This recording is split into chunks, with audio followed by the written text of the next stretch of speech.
Guys இது ஒரு விதமான ஒரு வால் டெக்கர் வீடியோ. என்கிட்ட பழைய செஸ் காயின்ஸ் வந்து இருந்தது. இந்த கவரை பார்த்தாலே தெரியும். வெறும் பிளாக் கலர் காயின்ஸ் மட்டும்தான் இருந்தது. ஒயிட் கலர் காயின்ஸ் இல்லை, செஸ் போர்டு இல்லை, எதுவுமே இல்லை.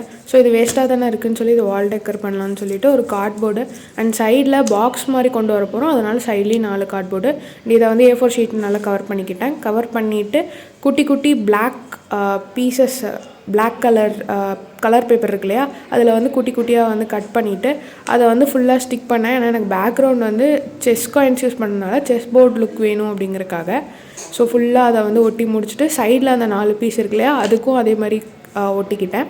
இப்போ இதை வந்து 4ஐயும் வந்து ஃபுல்லாக நல்லா ஸ்ட்ராங்கான கம் வச்சு ஒட்டிக்கலாம். ஸோ இது ஒரு பாக்ஸ் ஷேப்பில் வந்துடுச்சா. இப்போ என்ன பண்ண போகிறோன்னா, நம்மளுடைய காயின்ஸே எனக்கு பிளாக் கலரில் இருக்கிறதுனால அதை வந்து நான் ஃபஸ்ட்டு ஒயிட் கலரில் அடிச்சுட்டு அண்ட் அதுக்கு மேலே நம்ம என்ன கலர் கொடுத்தாலும் கொஞ்சம் ப்ரைட்டாக இருக்குங்கிறதுனால அது யூஸ் பண்ணிக்கிறேன். நான் அதுக்கு வந்து பிரான்ஸ் அண்ட் கோல்டு வந்து யூஸ் பண்ணியிருந்தேன். அண்ட் கோட்ஸ் வந்து எழுதணும்னு சொல்லிவிட்டு ஒரு நார்மலான ஒரு பேப்பர் எடுத்துகிட்டு அதில் வந்து எல்லோ கலர் கொடுத்துக்கிட்டேன் ப்ரைட்டாக இருக்கணுங்கிறதுனால.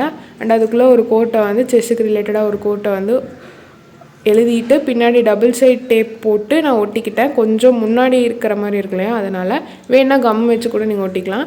அண்ட் இதில் வந்து நம்ம செஸ் காயின்ஸை கொஞ்சம் ஸ்ட்ராங்கான க்ளூ போட்டு ஒட்டிட்டு என்னோடய OHP ஷீட்ஸை வந்து நான் என்னுடைய ப்ராஜெக்ட்லேருந்து கட் பண்ணி எடுத்துக்கிட்டேன்.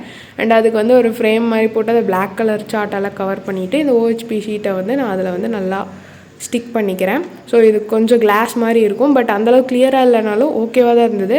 ஸோ இதை வந்து இதுக்கு மேலே நம்ம வந்து ஸ்டிக் பண்ணிவிட்டு இதுக்கு பின்னாடி இது செவுத்தில் ஒட்டணுங்கிறக்காக ஸ்ட்ராங்கான டேப் எதுவாக இருந்தாலும் டபுள் சைட் டேப்போ இல்லை நானோ டேப்போ எதுனாலும் யூஸ் பண்ணிக்கலாம். இதை வந்து செவுத்தில் ஒட்டியிருந்தேன். ஸோ நல்லா தான் இருந்தது பார்க்க. இது பிடிச்சிருந்தது அப்படின்னா இந்த வீடியோக்கு ஒரு லைக் போட்டு போங்க. தேங்க்ஸ் ஃபார் வாட்சிங்.